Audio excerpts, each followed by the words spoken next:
Hey, Charlie. Hey, Mark. Obviously, we'll ask plenty about your pitching, but what did you think of Manuel Margot's catch? Yeah, I was. He sold out. I mean, these guys are they're all in for each other, and put their bodies on the line, and they've been doing that all year. Manny's great. He had a huge game. That play was unbelievable. I'm glad he's okay, but that was phenomenal. And what was your take of your outing today, and how you kind of navigated what you did to get through 5? Yeah, I mean, there the first couple innings, just a lot of deep counts, a lot of pitches. I mean, I threw a lot of strikes, but I didn't feel like I was battling myself the first couple innings, and then I did feel like I was battling myself, and then I finished off. I think that 5th inning, I finally got into a groove, but it's like running my pitch count up there, I can't convince Cassie to let me go back out there, but. There's just some phenomenal plays behind me. Joey did a heck of a job. Willie, Manny, with that play. Z called a really good game, and just a really good all-around team win. So against, and Lance, I mean, Lance pitched his tail off, and the guys, they capitalized on some mistakes, and they scratched a couple out, and and the bullpen came in, did a phenomenal job, held on to that lead. Juan Toribio. Hey, Charlie. It looks like you're using your sinker a little bit more in the postseason. What kind of led you to going to that pitch more now than maybe your last couple starts? I'm not sure. Well, ever since I came back from that delt injury that I had, and I think some of the stuff that we were doing, like treatment wise, there were some things that we were doing that gave me some freedom in my arm. I got a little bit of a blow there, just kind of some rest, and I came back, and I feel like my stuff has just been better and getting better every outing. So I feel more confident in my fastball. And also just the numbers. I mean, like when I do my scouting reports,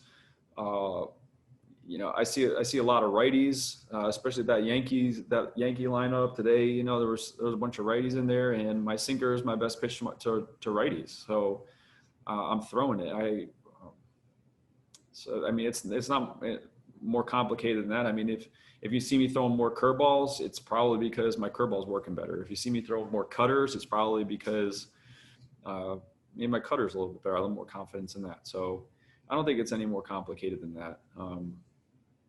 But also, I don't like falling into that trap of leaning too heavily on my curveball if I don't have to. And I don't know. I mean, ideally, those first few innings, I had that at bat with Reddick. It's like he's fouling everything off, my curveball, my heater. It's like, I don't know, but nothing really too complicated.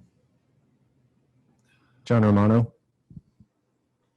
Charlie, obviously you've pitched in big postseason games before, but I'm just curious how strenuous today felt to you with the score being close, and every time you turn around, it seemed like they had men on base. You were having to make big pitches over and over again.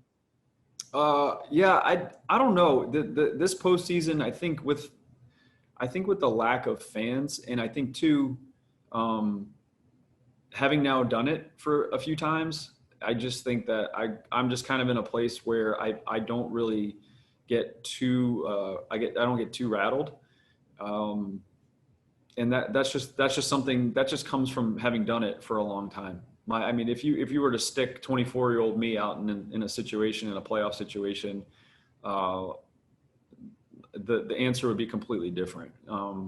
But it just comes with time, like just developing from those situations, being given the ball, being given opportunities to go out and succeed, being given opportunities to go out and fail.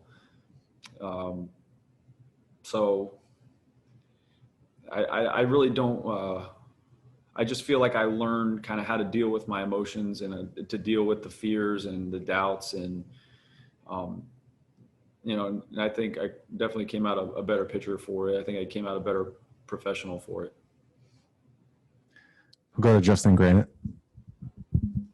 Charlie, I know you appreciate the game's history. You just became the third pitcher in postseason history to win 4 straight, giving up 1 run or less. Can you allow yourself to take that in and appreciate it? And what does that mean to you if you do? I don't know. It's an interesting thing to think about, because in those starts, I don't know how many innings I even pitched.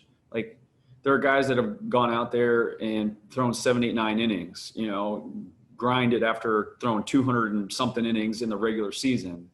And it just kind of, I feel like I'm kind of the beneficiary of some luck. I think, that in the situation too, that I don't have to go out there and throw 7, 8, 9 innings.